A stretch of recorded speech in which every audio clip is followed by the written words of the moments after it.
नमस्कार दोस्तों, मेरा नाम है विजय कुमार। आप देख रहे हैं कॉमिक्स पिटारा चैनल को। तो चलिए दोस्तों, हम लोग कॉमिक्स पढ़ रहे थे साइलेंट कर्फ्यू, जो कि राम रहीम की कॉमिक्स है। इसका पहला और दूसरा पार्ट मैंने अपने चैनल पर अपलोड कर दिया है। पहले और दूसरे पार्ट में मैंने इस कॉमिक्स को 44 पेज तक कवर कर दिया था। अब इस पार्ट में इसके आगे कहानी को शुरू करते हैं। पहाड़ा पर नजर पड़ते ही राम लपका उसकी ओर। कमीने, खत्म कर दूंगा मैं तेरा वजूद। राम के वार से तलवार पहाड़ा के हाथ से छिटक कर दूर जा गिरी थी। किसी पागल सांड की तरह गुत्थ गए थे दोनों। धड़ाक, ढिसुम। इधर वो भयानक जीव धीरे धीरे बढ़ रहा था रहीम की ओर। उफ, अब क्या करूं मैं। क्रिया।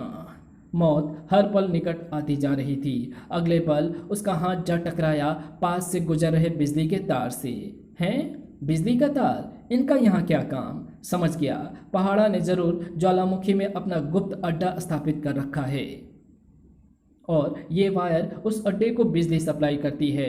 अब ये बिजली अड्डे तक नहीं बल्कि रहीम के शरीर में पहुंचेगी। एक ही झटके में तोड़ डाला उसने वायर को और फिर तार के नंगे सिरे पर उसने अपना कंप्यूटराइज्ड हाथ रख दिया। एक तीव्र झटका लगा रहीम को और अगले ही पल गायब हो गया उसका शरीर। अब सर्वप्रथम हासिल करता हूँ वो दिव्य तलवार। रहीम ने उठाई वो दिव्य तलवार और आदेश दिया, हे दिव्य तलवार, खत्म कर डाल पहाड़ा को, भर दे इसके शरीर में आग। अगले ही पल तलवार से निकली दिव्य तरंगे जो पहाड़ा के शरीर में समाती चली गई। आह! पहाड़ा का समूचा जिस्म फुलझड़ी की तरह सुलग चुका था। आह! कुछ क्षणों बाद खत्म हुआ दुष्ट। तभी कड़ कड़ कड़। ओह, ये आवाज कैसी राम भैया? लगता है वर्षों से सुप्त ये ज्वालामुखी इस दिव्य तलवार से निकली आग से भड़क चुका है। इससे पहले कि ये ज्वालामुखी हमें लपटों में ले, हमें फौरन बाहर निकल जाना चाहिए। दोनों आंधी तूफान की तरफ बाहर भागे। वो भयानक जीव चिंगारता हुआ उनके पीछे लपका, किंतु उसका विशाल शरीर ही उसके मार्ग में बाधक बन गया। छोटा भी तो नहीं हो सकता था अब वो, क्योंकि दिव्य तलवार राम रहीम के पास थी। सिर्फ गूंजती चली गई थी उसकी भयानक आवाजें। फिर वह एक प्रलयंकारी विस्फोट। धड़ाम। चैन की सांस ली राम रहीम ने। शुक्र है अल्लाह का, पहाड़ भी खत्म हो गया और दिव्य तलवार भी हमें प्राप्त हो गई। किंतु समस्या तो अभी भी अपनी जगह कायम है रहीम। आखिर ये कौन सी जगह है और साइलेंसर दुनिया के किस कोने में है? चिंता ना करो मेरे बच्चों, तुम्हारी समस्या मैं हल करता हूँ। कौन? अगले ही पल प्रकट हुआ गुरुराज का कटा हुआ सिर। मारे हैरत के उछल पड़े राम रहीम। उफ, कटा हुआ सिर? मैं गुरुराज हूँ बेटे।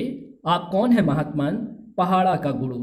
कभी पहाड़ा मेरा सबसे होनहार शिष्य हुआ करता था, किंतु दौलत की हवस ने उसे पतन के रास्ते पर ला दिया। वो बहुत बड़ा स्मगलर बन बैठा। इस ज्वालामुखी में उसने अपना अड्डा बना लिया था। वो किसी तरह मुझसे दिव्य तलवार का रहस्य जान गया था और उसके बाद क्या हुआ तुम ये सब जानते हो। किंतु आपका ये हाल कैसे हुआ गुरुवर? और आपका सिर कटने के बाद भी आप जिंदा कैसे हैं? ये सब मेरी वर्षों की तांत्रिक साधना का प्रताप है बच्चों। अब तुम्हें फौरन राजनगर पहुंचना है, जहां साइलेंसर ने भारी उत्पात मचा रखा है। यूं उछले दोनों जैसे कुतुब मीनार को हवा में उड़ते देख लिया हो उन्होंने। साइलेंसर राजनगर में? हाँ, साइलेंसर राजनगर में है और तुम्हें इस दिव्य तलवार की मदद से उसे खत्म करना है। अब जरा अपनी आंखें बंद करो। गुरुराज के आदेश का पालन हुआ। अगले ही पल अपनी जगह से ट्रांसमिट हो चुके थे दोनों। इधर गुरुराज का सिर एक बार फिर सबको रहस्य के सागर में डुबोता ना जाने कहाँ गायब हो गया था। राम रहीम जा पहुंचे राजनगर, जहां अपनी बर्बादी की कहानी स्वयं कह रही थी। टूटी हुई इमारतें और सड़क पर पड़ी हुई लाशें। उफ, क्या हाल हो गया है यहाँ। हमें फौरन कमिश्नर अंकल से मिलकर साइलेंसर के बारे में पता करना चाहिए। इधर राजनगर के दूसरे कोने में बरस रहा था साइलेंसर का कहर। पूरे राजनगर को कब्रिस्तान बना दूंगा मैं। धड़ाक। हर तरफ मची थी चीख पुकार जो बढ़ावा दे रही थी साइलेंसर के क्रोध को। आई आह!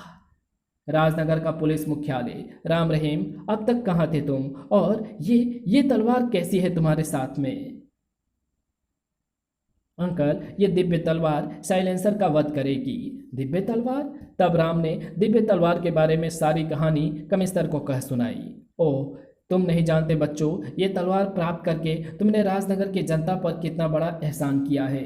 अंकल, अब हमें फौरन साइलेंसर तक पहुंचना चाहिए। ना जाने वो शैतान अब तक कितनी तबाही मचा चुका होगा। और कुछ ही क्षणों बाद पुलिस जीपें सड़क का सीना रौंदती हुई चली जा रही थी। पी शीघ्र ही। रुक जा कमीने। ओह, इसके हाथ में वही दिव्य तलवार है जिसके बारे में मुझे मेलोडी ने बताया था। मुझे यह तलवार इसे प्राप्त करनी होगी। साइलेंसर के हाथों से निकली त्रियुत चक्रपात साइलेंसर के हाथों से निकला त्रियुत चक्रवात जिसने घेर लिया राम रहीम को। उफ, ये कैसा चक्रवात है? कुछ समझ में नहीं, कुछ दिखाई भी नहीं दे रहा है। आह, कदम लड़खड़ा रहे हैं मेरे। साएं साएं। दिव्य तलवार राम के हाथों से छिटक कर वहां गिरी जहां साइलेंसर खड़ा था। टन। साइलेंसर ने उठाई वो दिव्य तलवार और इसे अपने स्पेसयान पर ट्रांसमिट कर देता हूँ। अगले ही पल गायब हो चुकी थी वो दिव्य तलवार। इसी के साथ थम गया चक्रवात। ओह, तलवार कहाँ गई?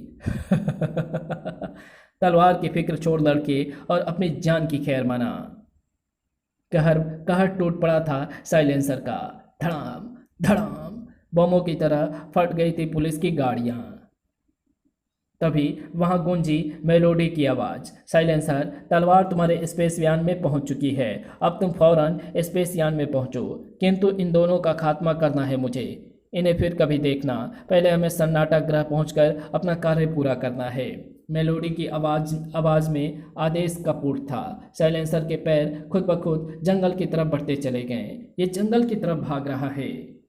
राम भैया, तुम इसका पीछा करो। मैं अदृश्य होकर इससे पहले जंगल में पहुंचता हूँ। रहीम भागा था पास की इमारतों में लगे स्विच बोर्ड की ओर। बिजली के नंगे तार को छुआ रहीम ने लगा एक तीव्र झटका और अगले ही पल वो अदृश्य होता चला गया। नजर आ रहा था सिर्फ उसका नकली हाथ जो आकाश में उड़ता चला गया। उधर राम पीछा कर रहा था साइलेंसर का। कहाँ तक भागेगा साइलेंसर? पाताल तक भी तेरा पीछा नहीं छोड़ूंगा। तो क्या सोच रहा है पिद्दी? साइलेंसर तुझसे जान बचाकर भाग रहा है।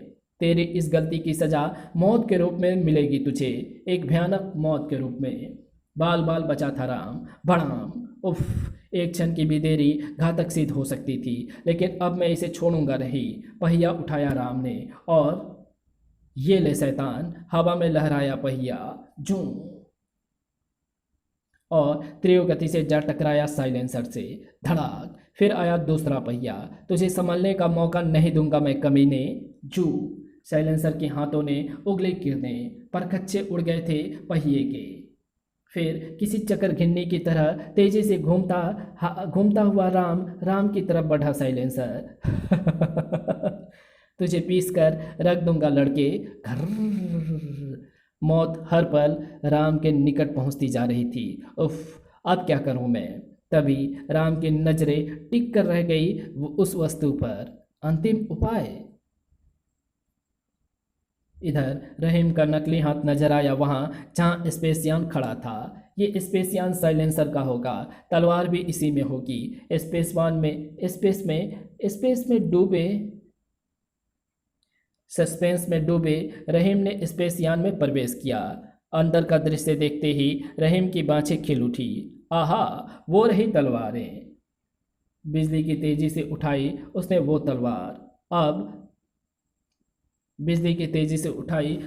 तलवार। तभी अब साइलेंसर को कोई नहीं बचा सकता। खनाक। आह, किसने किया मेरे हाथ पर वार?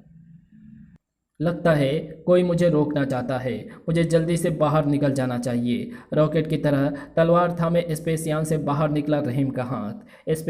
स्पेसयान के दरवाजे पर नजर आई मेलोडी। उफ, रहीम तलवार ले जाने में सफल हो गया है। मुझे हर हालत में साइलेंसर को बचाना होगा। अगले ही पल सितारों में बदलती चली गई मेलोडी और चल पड़ी वहाँ जहाँ हो रहा था जिंदगी और मौत का खेल। इधर राम लपका था मोटर बाइक की पेट्रोल टंकी की ओर। अब ये टंकी ही मुझे बचा सकती है। तेजी से उठाई उसने टंकी और उछाल दी साइलेंसर की ओर। ये ले शैतान। टंकी साइलेंसर से टकरा कर फट पड़ी। भग से जल उठा साइलेंसर का शरीर। आह, ये कमीने जलकर भी नहीं मरेगा। इसे मारने के लिए मुझे दिव्य तलवार चाहिए और वो तलवार मैं ले आया हूँ राम भैया। अगले ही पल नजर आया रहीम। उछाली उसने राम की तरफ अगले ही पल नजर आया रहीम। उछाली उसने राम की तरफ वो तलवार। ये लो। राम ने तलवार थामी और तेजी से साइलेंसर की तरफ बढ़ा। साइलेंसर। भय से उबल पड़ी साइलेंसर की आंखें। नहीं, मुझे मत मारो। मैं जल रहा हूं। तलवार तीर की तरह साइलेंसर की तरफ बढ़ी। अब भला उसे साइलेंसर के सीने में पेवस्त होने से कौन रोक सकता था। खच। आ इसी पल हुआ एक महान आश्चर्य। किसी अजूबे की तरह उड़ता चला गया साइलेंसर। या खुदा, ये क्या करिश्मा है। इस दुनिया में जो कुछ हो जाए कम है रहीम। साइलेंसर के सीने में तलवार धंस चुकी है। अब वो मर चुका है। अल्लाह करे तुम्हारी बात सही हो राम भैया। ऐसे शैतानों का मरना ही हमारे लिए अच्छा है।